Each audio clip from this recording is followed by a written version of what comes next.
Twitter की लड़ाई अब सड़कों पर आई, जहरीली बयानबाजी ने जेल भिजवाई।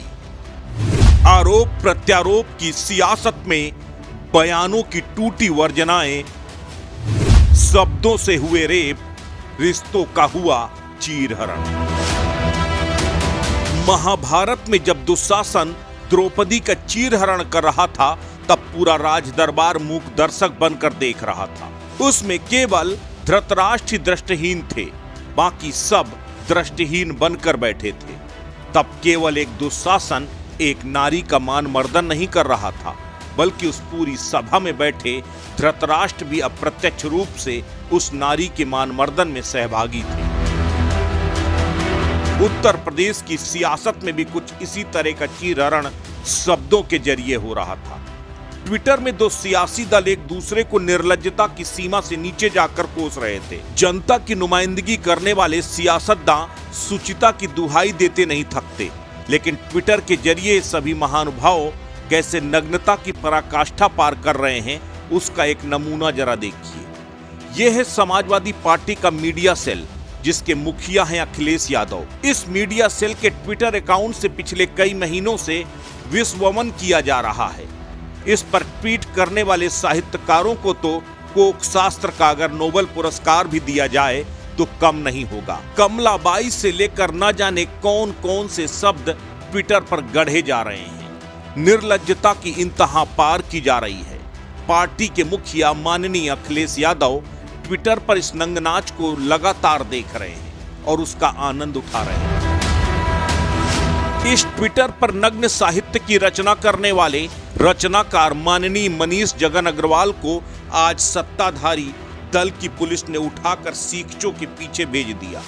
तब अखिलेश यादव की निद्रा भंग हुई और दौड़े दौड़े पहले पुलिस हेडक्वार्टर पहुंचे, उसके बाद अपने संभ्रांत सूरमा से मिलने जेल तक पहुंच गए।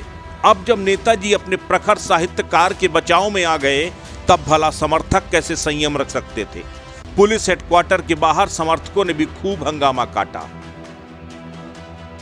समाजवादी पार्टी मीडिया सेल के वेरीफाइड हैंडल के द्वारा पिछले 1 महीने से ज्यादा समय से नेताओं के विरुद्ध, पत्रकारों के विरुद्ध, महिलाओं के विरुद्ध बेहद अपमानजनक ऐसी भाषा का प्रयोग किया जा रहा था जिससे सांप्रदायिक सद्भाव बिगड़ जाए, दंगा भड़काने की साजिश हो रही थी। और आज जब एफआईआर दर्ज होकर के गिरफ्तारी होती है तो स्वयं अखिलेश यादव जी, पूर्व मुख्यमंत्री, बचाव में उतर आते हैं और पुलिस मुख्यालय तक पहुंच जाते हैं। इससे पता चल जाता है कि समाजवादी पार्टी के द्वारा ये गाली गलौज पूरी तरह से संरक्षित की गई थी।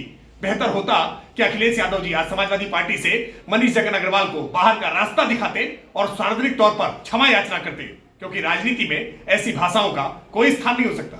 अखिलेश यादव इतने तमतमाए हुए थे कि उन्हें पुलिस की चाय तक नागवार गुजरी, और तो और ऐसा तुर्रा छोड़ दिया कि लोग हंसते हंसते बेसुध हो जाए। कहते हैं आपकी चाय नहीं पिएंगे, आप चाय में जहर मिला सकते हैं, हमें यकीन नहीं है आप पर। बेचारे अखिलेश जी ये भूल गए कि वो जिस जगह पर खड़े हैं उसकी बुनियाद खुद उन्होंने ही रखी थी। ये उन्हीं की पुलिस है जिसके शान में वो कभी कसीदे पढ़ा करते थे, लेकिन आज उसी पुलिस से जहर देने का डर सताने लगा है। वहां से हम मंगा लेंगे, आपने मंगाई हम मंगा लेंगे। ए विकास, अगर खुल गया हो कोई जगह खुल गई तो चाहना बाहर से आने नहीं पिएंगे चाय, यहाँ की चाय नहीं पिएंगे, बाहर की पिएंगे, या हम अपनी लाएंगे तब आपका ले लेंगे। प्लास्टिक का जो होगा हम नहीं पी सकते, जहर दे दोगे तब। हाँ नहीं हमें भरोसा नहीं है, सच में भरोसा नहीं है मुझे। हम बाहर से मंगा लेंगे चाहे, आप भी पीजिए हम भी पीजिए, आप अपनी पीजिए हम अपनी पीजिए। अब ये तो सिक्के का एक पहलू था, अब जरा दूसरे को भी देख लीजिए। सनातनी सत्ताधारी दल धर्ममग्न है।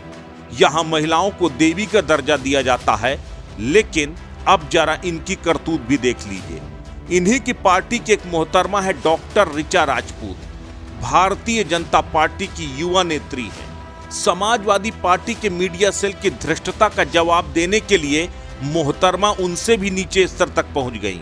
खुद एक महिला होते हुए किस तरह दूसरी महिलाओं के ऊपर अभद्र टिप्पणियां कर रही हैं, ये बेहद शर्मनाक है।